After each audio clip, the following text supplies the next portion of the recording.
రావు మతిస్థిమితం లేకుండా మాట్లాడుతున్నారని tourism corporation chairman Patel Ramesh Reddy అన్నారు. కేటీఆర్కి ఇంకా అధికార దాహం పిచ్చి పోలేదని విమర్శించారు. కేటీఆర్ జైలుకు వెళ్లాల్సి వస్తుందని భయపడి ప్రభుత్వాన్ని అస్థిరపరచాలని చూస్తున్నారన్నారు. లగ్గచర్ల ఘటనలో కేటీఆర్ ఎవరు ఉన్న చట్ట ప్రకారం చర్యలు తప్పవంటున్న పటేల్ రమేష్ రెడ్డితో మా ప్రతినిధి హరీష్ ఫేస్ టు ఫేస్.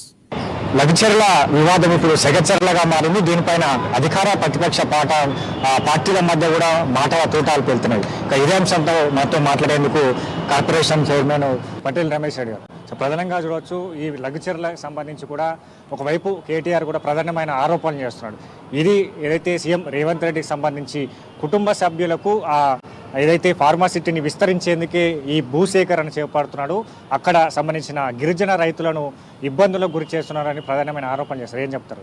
ఈరోజు మేము కేటీఆర్ని అడుగుతున్నాం, అయ్యా నీకేమైనా సిగ్గుంటే 10 సంవత్సరాల అధికారంలో ఉన్నాం, ఎన్ని వేల ఎకరాలు నువ్వు చేసినావు, పోలీసులను అడ్డం పెట్టుకొని లాఠీ చార్జీలు చేసి అరెస్టులు చేసి ఇలా ఒక ఫార్మాసిటీకి అని చెప్పి 14,000 ఎకరాలు తీసుకున్నాం. అటు మల్లన్న సాగర్ కానీ గుండ్లపోచమ్మకు సంబంధించి రైతులకు సరి అయిన పరిహారం ఇవ్వకుండా రైతుల ఉసురు పోసుకొని 50,000 ఎకరాలు నువ్వు ఆ రోజు తీసుకున్నావు.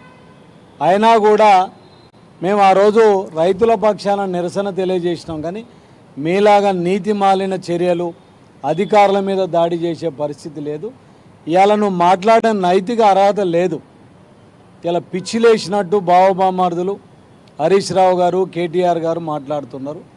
వాళ్ళకు అధికార దాహంతో డబ్బు మదంతో ఈరోజు అధికారం కోల్పోయి 6-7 నెలలకే వాళ్ళకు పిచ్చిలేసినట్టు అవుతుంది.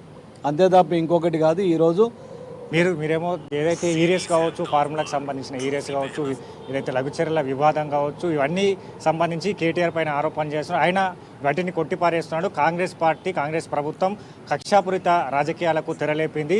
తనను రేవంత్ రెడ్డిని గతంలో అరెస్ట్ చేసినట్టుగా కూడా తనపైన తప్పుడు కేసులను బనాయించి అరెస్ట్ చేసేందుకు సిద్ధమైంది. దీనికి నేను రెడీగా ఉన్న, జైలుకి వెళ్ళడానికైనా సరే రైతుల కోసం నేను కొట్లాడేందుకు సిద్ధంగా ఉన్నానని కూడా ఈ లఘుచర్యల వివాదానికి ఈ అరెస్టును తీసుకొస్తున్నారు. ఏం చెప్తారు?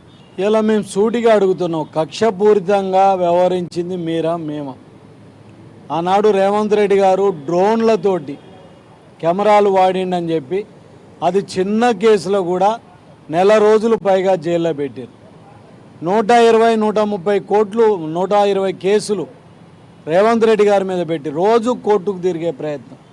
అన్నిటికన్నా మించి అటు ఈడీ రైడ్లు కానివ్వండి, ఇన్కమ్ ట్యాక్స్ రైడ్లు కానివ్వండి, ఎక్కడికక్కడ రేవంత్ రెడ్డి గారి నాయకత్వం బలపడద్దు, రేవంత్ రెడ్డి గారి నాయకత్వంలో కాంగ్రెస్ ప్రభుత్వం అధికారంలోకి వస్తుందని చెప్పి ముఖ్యంగా ఏ చిన్న ప్రభుత్వ వ్యతిరేక కార్యక్రమం తీసుకున్నా కూడా హౌస్ అరెస్ట్ చేశారు.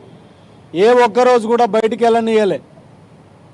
ఈరోజు తెలంగాణ సాధించడంలో, తెలంగాణ ఉద్యమంలో కీలక పాత్ర పోషించిన ధర్నా చౌక్ను నువ్వు రద్దు చేసినావు.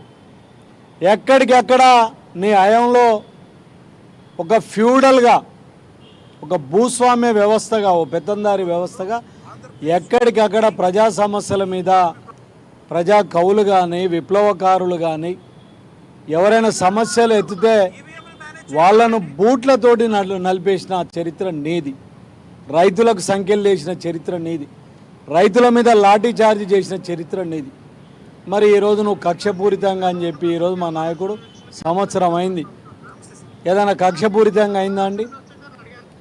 ఆయనను అంత నిర్బంధం చేస్తే కూడా ఈరోజు వరకు కూడా ఇన్ని అవినీతి జరిగి 7.5 లక్షల కోట్ల అవినీతి జరిగింది.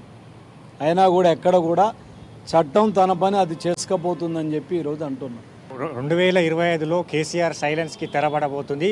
కాంగ్రెస్ సర్కారు కేసీఆర్ని తట్టుకుంటుందా అని కూడా సవాల్ విస్తుంది. అసలు కేటీఆర్ అనేదే లేదు, పార్టీ అనేదే లేదు, చచ్చిపోయింది అది. నేను నా పార్లమెంట్ ఎన్నికలలో డిపాజిట్లు వచ్చే పరిస్థితి లేదు. అంతో ఇంతో వాళ్ళ ప్లేస్లో బీజేపీ వాళ్ళు వచ్చిండ్రు. ఇక మేము లెక్కలు కూడా వేసుకుంటలేము. ఆయన సైరన్ లేదు, ఆయన తాగి పండుకుంటూ లేచేది లేదు, లేచి ఊదేది లేదు సైరన్. కాబట్టి వీళ్ళందరూ కూడా జైలుకి వెళ్తారు. కేటీఆర్, హరీష్, కేటీఆర్, మన కవితమ్మ, సంతోష్రావు, ఈ 5గురే మిగులుతారు. ఇక పార్టీ లేదు, పార్టీ వచ్చేది లేదు. 10 సంవత్సరాలు మీరు రాసి పెట్టుకోండి. రేవంత్ రెడ్డి గారు ఈ రాష్ట్రానికి ముఖ్యమంత్రిగా ఉండబోతుండు.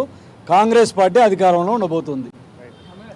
రాష్ట్రంలో 10 ఏళ్ళు కాంగ్రెస్ పార్టీ అధికారంలో ఉండబోతుంది. ఇక బీఆర్ఎస్ పార్టీలో మిగిలేది కల్వకుంట్ల కుటుంబం తప్ప ఆ పార్టీలో ఎవరు మిగిలారని కూడా పటేల్ రమేష్ రెడ్డి గారు చెప్తున్నారు. ఇక గత 10 ఏళ్ళుగా కూడా బీఆర్ఎస్ ప్రభుత్వం ఫ్యూడల్ వ్యవస్థకు, భూస్వామ్య పెత్తందారి వ్యవస్థను తెలంగాణ ప్రజలపైన ఉక్కుపాదాన్ని మోపింది. ఇప్పుడు కాంగ్రెస్ ప్రభుత్వంతో సంక్షేమ పథకాలు కావచ్చు, ప్రజాపాలన అందిస్తున్నామని కూడా పటేల్ రమేష్ రెడ్డి. కెమెరా పర్సన్ మనోజ్తో కలిసి ఏఎన్ఐ న్యూస్ హరీష్, హైదరాబాద్.